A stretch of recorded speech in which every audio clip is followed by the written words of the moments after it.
Hey friends, it's me, Pastor Doug, with another word of encouragement for the day, for today, Wednesday, November 18th. And today's word comes out of Matthew chapter 19, verses 21 and 22. And in it, we continue our exploration of our own relentless preoccupation with stuff.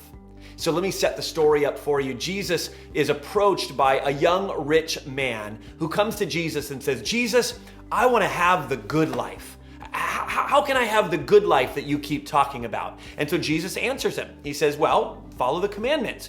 And the man's like, yeah, I've done all that since I was a kid. And then Jesus says, well, there's still one thing that you lack. We pick it up in verse 21. He says, if you want to be perfect, go and sell your possessions and give to the poor. And then you will have treasure in heaven.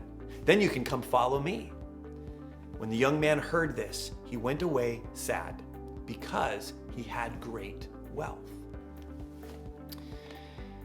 Friends, we read this story and it's a bit troubling for us, right? Because we start to ask the question, wait a minute, is Jesus sort of anti-wealth, anti-money? Does Jesus just want us to give everything away? Is he some sort of Marxist or socialist? Is this some sort of mass agenda to redistribute all the wealth? Is that what Jesus is about? And I don't think that's what Jesus is really after here. Jesus is after the same thing that this young man is after. Jesus wants this young man to have the rich, fulfilling kind of life that the man wants to have. In fact, Jesus' response isn't a response that restricts the young man from having that kind of life. Get rid of everything that brings you pleasure and joy and just have this miserable kind of life. No, Jesus recognizes that money won't bring the young man significance and status, won't bring the young man security, won't bring the young man satisfaction the way that the young man thinks it will. Jesus recognizes that only God can provide those things. But up until this point, this young man has been chasing after those things in his wealth. It goes back to what Jesus said in Matthew chapter 6:24. He said, listen, you can't serve both God and money. Like either you're going to hate the one and love the other, or you're going to love the one and hate the other. But you can't love them both. You can't chase them both. And it seems that up to this point, this young man has been chasing wealth. And so Jesus is saying, let me do you a favor.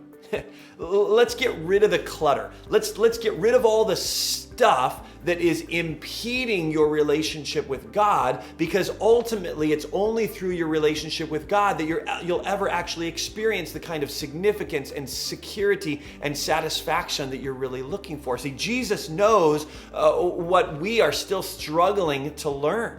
That it's only in God will we find those things. And so this young man, up until this point, has been chasing after significance and security and satisfaction in all of his stuff. And Jesus is saying, listen, buddy, it ain't going to do it. And so let me help you get rid of all that stuff so that you can singularly focus on God.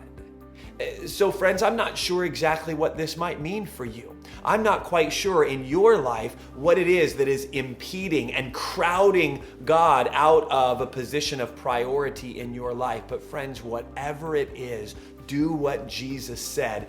Get it out of your life so that you can focus in on God. Allow Him to be your highest priority. And it's only in that place that you will ever fully experience the significance and the security and the satisfaction that God wants to give us. Friends, have a great day, and we'll see you tomorrow.